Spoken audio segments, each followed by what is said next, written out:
Bom dia, boa tarde, boa noite a todos os nossos ouvintes. Mais um Dogcast nessa noite de quinta-feira que a gente está gravando. Você que vai ouvir provavelmente pode ouvir numa sexta, num sábado de manhã. Mas hoje teremos a presença de um time muito qualificados. A gente tem aqui o nosso querido Dr. Mário, já conhecido, todo mundo conhece aqui no canal. Médico veterinário, mais de 37 anos de experiência, sendo os melhores aí da região de Guarulhos. Tudo bem, Dr. Mário? Tudo bem, boa noite a todos. Boa noite, companheiro Rafa. Estou ansioso para ter você aqui no nosso Dogcast.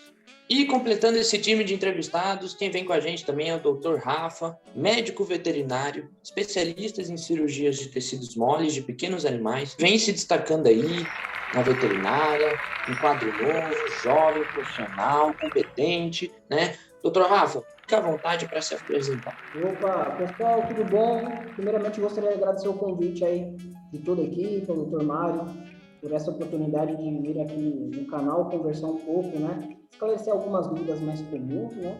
Sou formado já há quase 6 anos, trabalho aqui na Alfa na parte da clínica médica e clínica cirúrgica há quase 4 anos e sempre tentando desempenhar um melhor papel aí para a gente ter bons resultados com os nossos pacientes. Então é isso aí.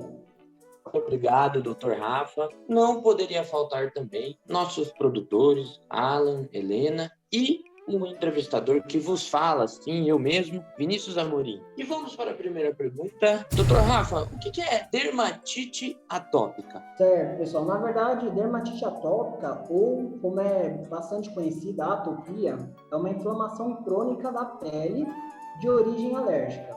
Então, é aquele paciente que de volta e meia tem aqueles quadros de coceira, vermelhidão na pele, descamação. A atopia, propriamente dita, né, que é aquela falha de pelo, aquelas regiões onde não nascem mais pelos, e cheio de feridas pelo corpo, né? Infelizmente, a dermatite atópica é uma doença muito comum na clínica médica. Atualmente não tem um tratamento específico, mas tem um controle muito bem feito. Então, aquele paciente com a dermatite atópica é aquele animal que vai ser alérgico a qualquer coisa do ambiente. Poeira, grama, produtos de limpeza. Então, é uma doença bem complicada da gente conseguir também fazer um manejo adequado, né? Isso me lembra, Rafael, um paciente, ele tinha dermatite atópica e estava difícil da gente descobrir. Tomava todas as medidas, né, de ambiente, de manejo de ambiente e tal. A gente descobriu que ele era alérgico ao desodorante da proprietária dele.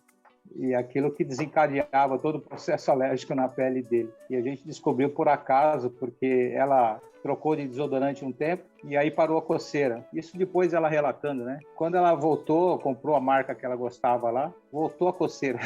Aí ela perguntou para mim, é possível? Eu falei, é um caso curioso esse aí. Então, pode algumas vezes pode virar recorrente essa dermatite. Claro, e infelizmente é uma doença que a gente descobre descartando outras causas, né? A gente descarta alergia à picada de pulga, descarta alergia alimentar, aí até realmente chegar na atopia e muitas vezes descobrir o que causa é um trabalho bem árduo. E às vezes é nisso, são pequenos detalhes, né? Até de um outro paciente que eu acabei atendendo também, a gente descobriu que ele tinha alergia, porque o vizinho tinha uma funilaria. Quando ele pintava os carros, às vezes vinha um pouco do spray para o quintal e o paciente ficava bem no portão. A hora que a tutora levou ele mais para o fundo também, a gente conseguiu resolver e controlar muito bem o problema, né? E eu queria saber, por que os cachorros algumas vezes comem fezes? As próprias fezes, no caso. Várias causas, né, podem provocar isso aí. Uma das causas seria uma insuficiência digestiva, em que ele não consegue digerir o alimento adequadamente, principalmente a quebra dos carboidratos. E esses carboidratos acabam saindo nas fezes de uma maneira menos digerida, e eles, para tentarem suprir aquela falta dos carboidratos, eles comem as fezes. E aí eles vão ter umas partículas menores de carboidratos que o intestino vai conseguir absorver. Outras causas pode ser um sintoma de uma doença? É uma consequência? Tem a psicológica, né? Mas é muito difícil de classificar como psicológica. Normalmente tem algum distúrbio associado, né? Ou a ração é muito gostosa e ele não digere bem, aquele odor acaba saindo nas fezes. O Dr. Rafael pode até complementar melhor que eu isso aí. Uma das coisas que eu vejo bastante que dá essa coprofagia, né? Que é esse comer as fezes, quando o tutor ele acaba fazendo por conta própria uma dieta para o paciente.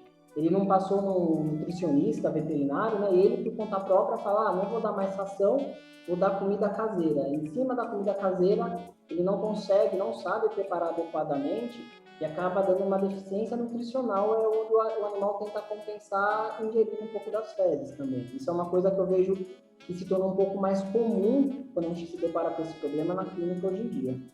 A terceira pergunta, por que cachorros recém-nascidos, 5 meses, acabam tendo convulsões? A parte de convulsão, ela é multifatorial, né? Muitas coisas podem levar o animal a convulsionar. Quando a gente pensa em idade, pensa no animal mais velho. As causas que podem ser mais comuns são alguns tipos de tumores, alguma doença metabólica, de alguma doença associada. Agora, quando a gente pensa em animais mais jovens, recém-nascidos, filhotes, as causas mais comuns, geralmente, compreendem hipoglicemia, então aquele animal que fica muito tempo sem se alimentar pode entrar no estado de convulsão, aquele paciente que fica muito tempo exposto em altas temperaturas, doenças infecto-contagiosas, né? Então, um exemplo, sinomose, por isso a importância da vacinação sempre está em dia, e outras coisas, né, que a gente tem que sempre ponderar. Isso serve tanto para animais jovens quanto animais mais velhos, sempre descartar todas as possibilidades. Ingestão de produto tipo tóxico, né, produto de limpeza, envenenamento, plantas. Então, o fator convulsão ele é muito amplo, mas em filhotes, as causas mais comuns que geralmente eu pego são doenças infecto-contagiosas, envenenamento e hipoglicemia. Só completando, né, tem alguns casos assim, lógico que vai depender do ambiente que esse animal vive, né? Uma carga de vermes muito grande, por exemplo, o toxocata, que é a lombriga dos cães, ele pode eliminar uma toxina que seria neurotóxica. Em alguns casos, uma carga grande de verme pode provocar também convulsão em filhotes de 2 meses, por exemplo. Mas a dica que eu dou é a seguinte, não é um diagnóstico fácil, tem que ter o acompanhamento do veterinário, tem que ter paciência, porque às vezes esse diagnóstico nem vem. Agora, a boa notícia é que a grande maioria tem tratamento, são controláveis e deve seguir o protocolo à risca do que for orientado pelo médico veterinário. E quando acontecer a convulsão, vai direto para a clínica, né, doutor? Vai direto para a clínica. Não tenta fazer nada, não tenta botar a mão dentro da boca dele para desenrolar a língua, não, que isso aí é mito, viu? É mito. Enrola a língua como todo claro filé. aqui, né, para os nossos ouvintes. Porque tem gente que leva mordida porque quer desenrolar a língua do animal, né? De pessoas também. Isso aí é mito. Não tem que desenrolar a língua, porque quando enrola a língua não é o suficiente para afogar, tá bom? Então não vai desenrolar a língua. Pega o cachorrinho e leva para o veterinário, tá bom? Bom, e a quarta pergunta eu vou fazer para o doutor Rafael. O que seria peritonite? Peritonite. Olha, palavra difícil. Complexa, né? Pessoal, na verdade é o seguinte, peritonite nada mais é do que a inflamação do peritônio. E o que é o peritônio? O peritônio é uma membrana intraabdominal, né? Então dentro do abdômen, que protege, reveste, né, as paredes da musculatura abdominal e também serve como uma proteção dos órgãos abdominais, né? Essa parte da peritonite, muita gente até pensa, só acontece depois de uma cirurgia? Não necessariamente. A peritonite, por ser a inflamação, qualquer evento que possibilite uma inflamação desse peritônio, já desenvolve a peritonite. Então, um trauma que teve uma perfuração do estômago, do intestino, da vesícula urinária, né, que extravasa esse conteúdo, fezes, urina, alimento ainda parcialmente digerido para o abdômen, já é o suficiente para causar essa inflamação e desenvolver a peritonite. Independente da causa, seja cirúrgica ou não, é uma afecção que tem um risco considerável, né, de óbito para o paciente. Então, são animais que a gente tem que trabalhar numa internação, fazer todo o aporte medicamentoso, todo o controle alimentar também, para conseguir muitas vezes reverter o quadro. Quanto mais rápido a gente diagnostica e intervém, mais rápido a gente consegue tratar o paciente e aumenta a chance de recuperar, né? Só complementando, né? A gente tem que lembrar que existe a peritonite infecciosa, que é causada por vírus, nos gatos, né? Que é a peritonite infecciosa felina, causada por um vírus e provoca a peritonite. E a gente tem que lembrar também que a peritonite ela pode se instalar no caso de uma pancreatite superaguda. Essa pancreatite ela pode ser desencadeada por alimentos errados, por exemplo, embutidos como mortadela, linguiça, salsicha.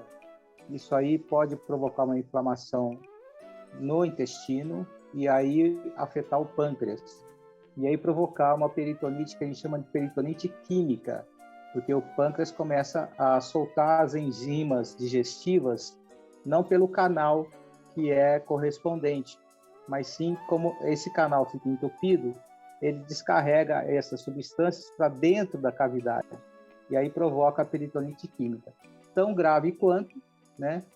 E lógico que precisa de um tratamento adequado. A peritonite cirúrgica é a menos comum de todas, porque se toma tanto cuidado do abdômen, são tomados todos os cuidados de asepsia, que o que menos acontece é a peritonite cirúrgica, né? Então, com relação a isso, acho que tem que se preocupar com outras causas e não tanto com a cirurgia. Ainda mais com um cirurgião como o Rafael, né? Que dá conta do recado de olhos fechados. Tá vendo? E é chato no centro cirúrgico, né? Exatamente. Disciplina dentro do centro cirúrgico. Mas vocês já tiveram muitos pacientes com peritonite? Sim. Sempre é grave. Tem várias causas. Sempre que se fala em peritonite, sempre é grave. Então, os cuidados têm que ser tomados o quanto antes. E vocês podem me explicar uma coisa? Por que o cachorro, algumas vezes, né? Eu já vi vários cachorros fazendo isso, esfregando o bumbum no chão. Por que eles fazem isso? Não, uma das causas é verme. Tem um verme que é a tênia do cachorro, chama Dipylidium. Esse verme é transmitido pela pulga e quando ele começa a sair, ele secreta uma substância que coça muito ali no ânus. Então, o animal acaba arrastando o bumbum. Outras causas seriam, assim, inflamação das glândulas anais, alguma irritação no ânus mesmo, né? Alguma ferida, alguma feridinha. É basicamente isso. Ele não faz isso porque ele quer, não. Ele está tendo uma causa de base. Geralmente assaduras, né? Às vezes reação alérgica, vai no banho tosa, aí usa muito produto, muito perfume, acaba causando uma certa irritação e acaba tendo esse prurido, essa coceira muito acentuada, né? O que poderia causar a falta de apetite, por exemplo? Isso daí, eu acho que é mais complexo ainda do que pode causar a convulsão, porque para ter a perda de apetite, muita coisa pode estar relacionada. Inclusive, é uma das coisas que eu converso bastante com os tutores quando vem tratando isso. Tá um pouco mais chato para comer, parou de comer definitivamente. Essas alterações de falta de apetite podem começar desde a própria boca, da cavidade oral. Então, uma inflamação na gengiva, uma ferida por queimadura, qualquer coisa do gênero, até doenças mais complicadas, né? Uma alteração renal, uma alteração do fígado, dor, geralmente, é uma coisa que acaba atrapalhando muito. Às vezes o paciente sofreu um trauma, teve uma queda clinicamente na boca, no estômago, não tem nada, mas a dor faz com que ele perca esse apetite, né? O uso de medicações também, de forma crônica, né? Antibióticos, anti-inflamatórios para tratamentos a longo prazo, pode diminuir o apetite. Às vezes pode ser até uma coisa bem mais simples, aquele paciente que simplesmente enjoou da ração, né? Enjoou daquele alimento, come por anos e aí, do nada, acaba perdendo um pouco aquela vontade de comer o mesmo alimento sempre, né? Então, é uma coisa que a gente tem que pensar desde o básico, o improvável, até o mais complexo. Primeiro, o que significa Berni? Berni é a larva de uma mosca que penetra na pele do cão, penetra dentro da pele, forma lá um buraquinho, porque ela precisa desse ambiente para sofrer a muda e se transformar em mosca. Então, assim como tem aquelas larvas de lixo, né, que é uma outra mosca, essa mosca do Berni, ela coloca, não é propriamente ela, o ciclo é mais complexo, mas vamos simplificar. Coloca os ovos na pele do cão, desses ovos nasce uma larvinha, e essa larvinha entra dentro da pele do cão, não é só do cão, mamíferos em geral, porque ela precisa desse ciclo para se desenvolver. Em humanos também. E aí forma uma larva lá dentro, e ela fica lá crescendo até chegar o momento de virar mosca. Isso pode levar um bom tempo, às vezes 20 dias. E os sintomas? É dor no local, e sai uma secreção também, incomoda, coça, Uma coisa que eu recomendo é que, nesses casos, não use aqueles produtos spray que matam as larvas, porque a larva do berne, quando ela morre dentro da pele do animal, ela forma ali, ela encapsula, então é bom tirar ela viva. Então, por isso, notou lá um buraquinho na pele do cão, leva para o veterinário que ele vai providenciar isso aí, tá?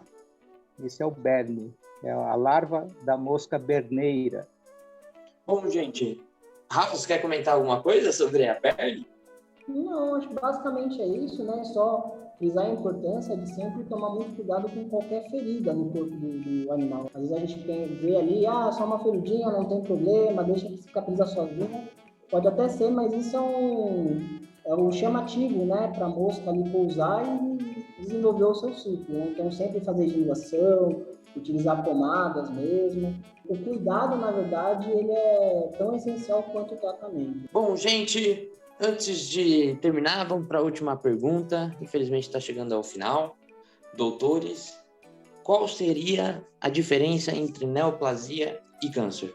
Basicamente, né, a palavra neoplasia, neo significa novo e plasia é formação. Então, neoplasia é uma nova formação.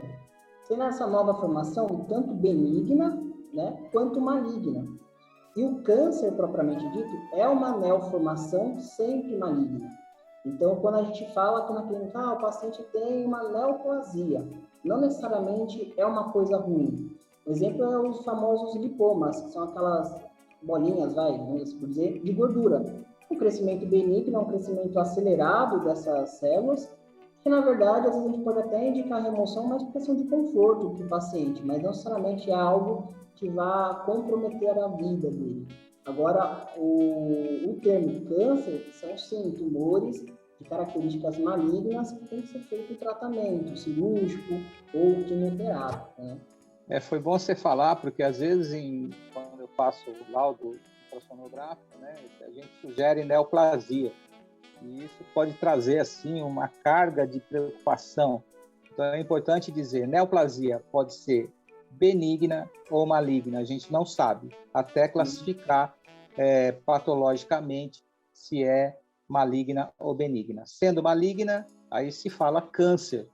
E sendo benigna, é o tumor benigno, vulgarmente conhecido como tumor benigno. Ok? Muito obrigado, gente, por mais um podcast aqui. Infelizmente, a gente está chegando ao final, né? Essas dúvidas aí que a gente colocou na discussão são muito importantes. A presença dos nossos ouvintes, a presença também dos nossos especialistas, desse time de investigadores, Dr. Rafael, Dr. Mário, respondendo, discutindo as dúvidas. Quero agradecer demais por mais esse programa, pela presença do Dr. Rafael, é uma simpatia e um médico veterinário fantástico que sempre enriquece a gente com seu conhecimento. Agradecer a você, Vinícius, pela entrevista e realmente aos produtores e principalmente aos ouvintes que estão aí também dando a maior força para que a gente continue fazendo esse tipo de programa. Um grande beijo. E eu gostaria de agradecer de novo o convite aí, Dr. Mário, toda a equipe aí da produção.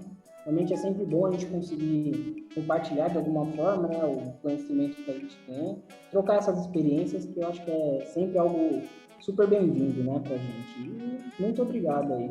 Vou pedir para vocês também visitarem nossas redes sociais, no Instagram, OSP, com Pemudo, VET, com Temudo, Alfa, com PH, né, tudo junto. E no Facebook, você pode estar digitando no SoundCloud, blog e no YouTube, Alfa Hospital Veterinário, Alfa com PH, né? Onde toda semana tem conteúdos, vídeos novos, um conteúdo que você pode estar se informando. E também compartilhe esse nosso canal para os seus amigos, divulgando informações importantes com relação aos nossos bichinhos,